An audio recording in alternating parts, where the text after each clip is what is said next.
good morning, friends. Now we are using why to use CFD.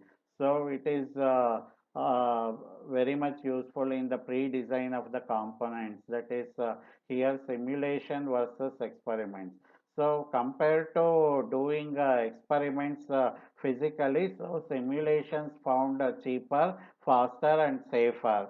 But we cannot say that the simulation results are always reliable. So before starting our designing of components, first a simulation will be done. Once you feel that it is okay, so the actual components will be manufactured. So here vehicles with lower fuel consumption, quieter, heavier loads, so combustion engines. Then oil recovery, water and gas turbines, so stress minimization. So that is in pre-designing of components, instead of doing the experiments directly physically on the components, so simulation will be done first.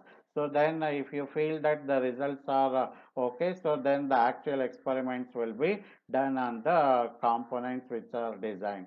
So then detection and the prediction of hurricanes, storms and tsunamis, any natural calamities. Then diseases, so the epidemic diseases, the detection and prediction of diseases, then the detection of forces and stresses.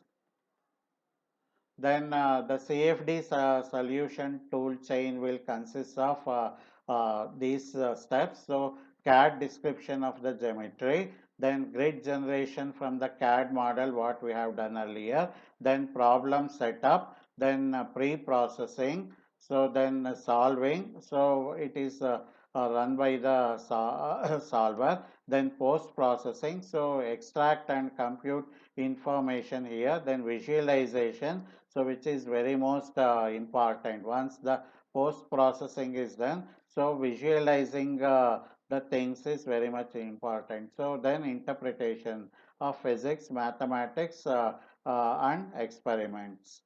So then limitations of CFD. So here physical models. So the CFD solutions rely upon the physical models of the real world process. So the CFD solutions can only be as accurate as the physical models on which they are based.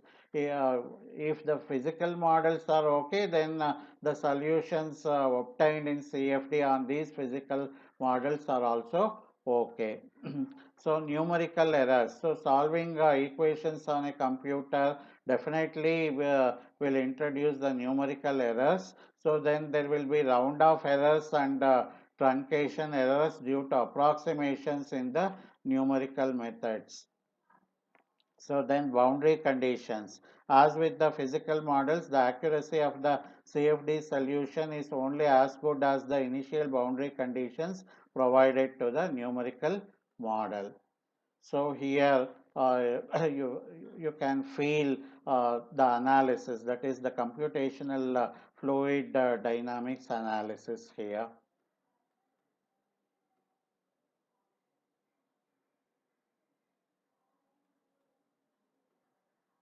Okay, thank you. CFD is giving an insight into the flow patterns which are difficult, expensive, or impossible to study using the traditional or the experimental techniques. So here the comparison of the results based on the experiments and the simulation results are listed here. So here the experiment will be conducted for one quantity at a time. Here the simulation will be done for all the desired quantities. So here at a limited number of points and time instants, but here the high resolution in space and time.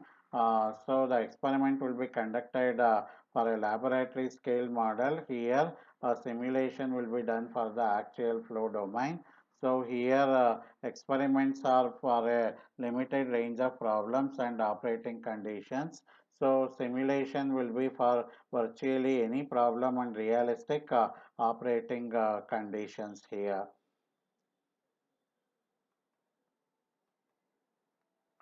So the experiments are very expensive, low, slow. They are to be conducted in the sequence. Then it is for done a single purpose. So, but simulations are cheaper compared to experiments which are very slow. Simulations are faster. Then simulation will be done parallelly, but experiments it has to go follow a sequence. Here experiment will be conducted for one single aim, but simulation will be done for many purposes here.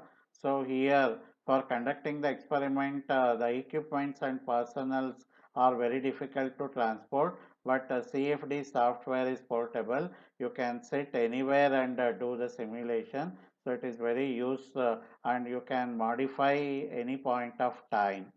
So the results of CFD simulation are never 100% reliable because of the following reasons. The input data may involve too much guessing or imprecision. The mathematical model of the problem at hand may be inadequate. The accuracy of the results is limited by the available computing power. So here, how CFD will make the predictions. First, the human being, that is the analyst, will state the problem to be solved. Then, using scientific knowledge, that is with the help of models and methods, so it will be expressed mathematically. Then, the computer code using the software, which embodies this knowledge and provides detailed instructions or algorithms.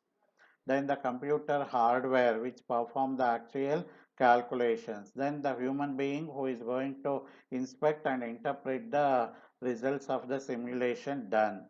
So CFD is a highly interdisciplinary research area which lies at the interface of physics, applied mathematics and computer science.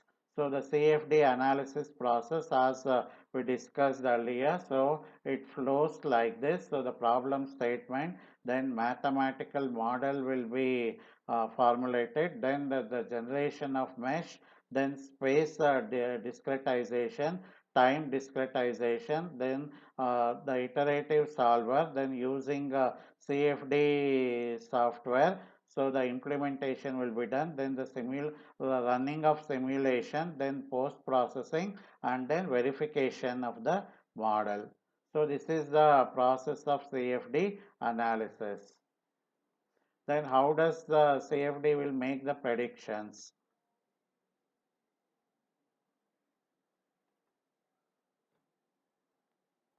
So problem statement.